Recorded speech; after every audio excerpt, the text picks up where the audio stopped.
It's wonderful how accessible media is nowadays. Thanks to our smart devices, we have the world at our fingertips. But what if that increased access to media came at the cost of never actually owning our music, movies, games, and software? The fact is, ownership is one of our basic rights and liberties. Regardless of that fact, we're in the middle of an unprecedented shift in ownership rights. Many companies are moving away from selling products and towards offering subscriptions for their services. So what is the subscription-based business model? It is a payment plan that allows customers to subscribe to a vendor service for a set price. The difference is that you don't own a physical copy of the media anymore. But if you don't own it, do your rights to use the media change? The idea that we're in the midst of reevaluating who owns and controls the media is explained by Jerem at VidAngel, a local video streaming company. Well, first of all, media is no longer tied to something physical. Whether or not you agree if this is a good thing or bad thing, it's causing a lot of reevaluation of what it means to own something, what ownership itself is. Americans have eagerly embraced the idea of a subscription, even though it means they don't own the media they use. Paul Godfrey, a BYU strategy professor, has been studying business models for years. He told me why consumers like this model. So for a consumer, the thing that you like about a subscription model is it's a regular cost. If you think about it, there is a lot of positives. There's no trip to the store, and nothing is ever sold out.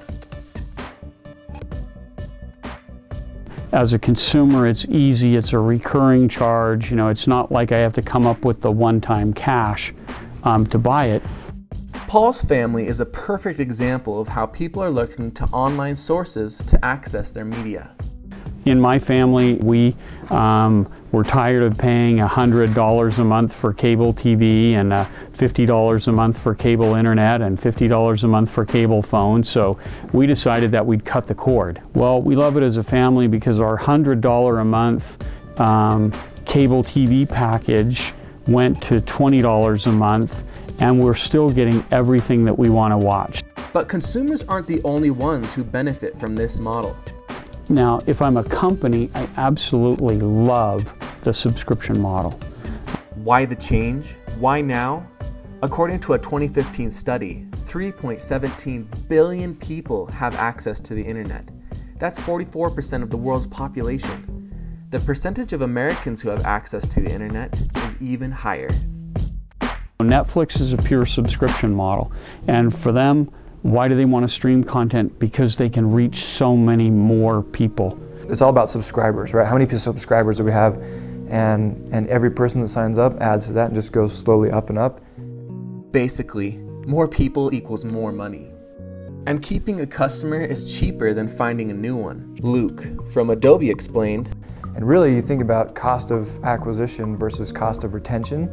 Right? Previously, Adobe was trying to acquire a customer, say every 3 years when we release a new version. Now we've acquired them, we just need to retain them. It's so much cheaper to retain someone than to acquire them. Because the cancellation rates are so low, that typically once I sign you up, you're going to stay for a long time.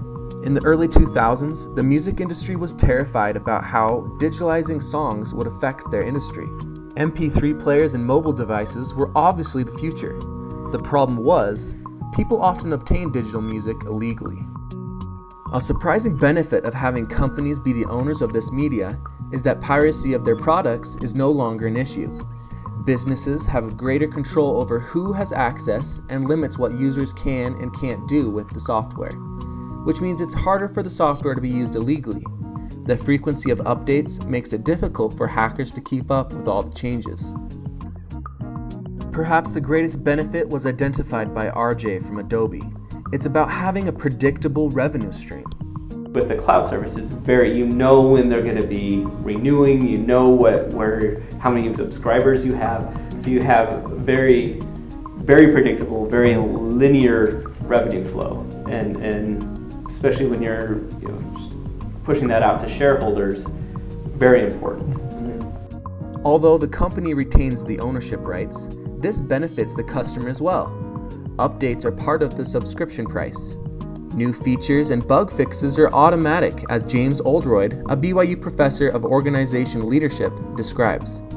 It shifts control to the producers of the content in a big way, and I can see why that would be scary. But on the other hand, it does, like Adobe's updated all the time, so it's continuous update instead of every 3 years you're spending $1,200 to get the Adobe suite.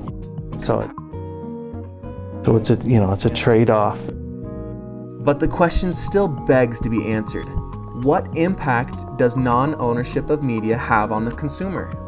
So I don't see it as a problem that companies have this control, but I do think that there needs to be protections in place, and as I said before, there needs to be education.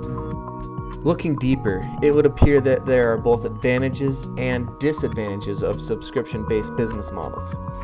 Do you own a smartphone, use popular social media platforms, stream video, or use software like Microsoft Office or Adobe's Creative Cloud? Then you need to answer this question for yourself. Do you value access over ownership? If so, you're not alone.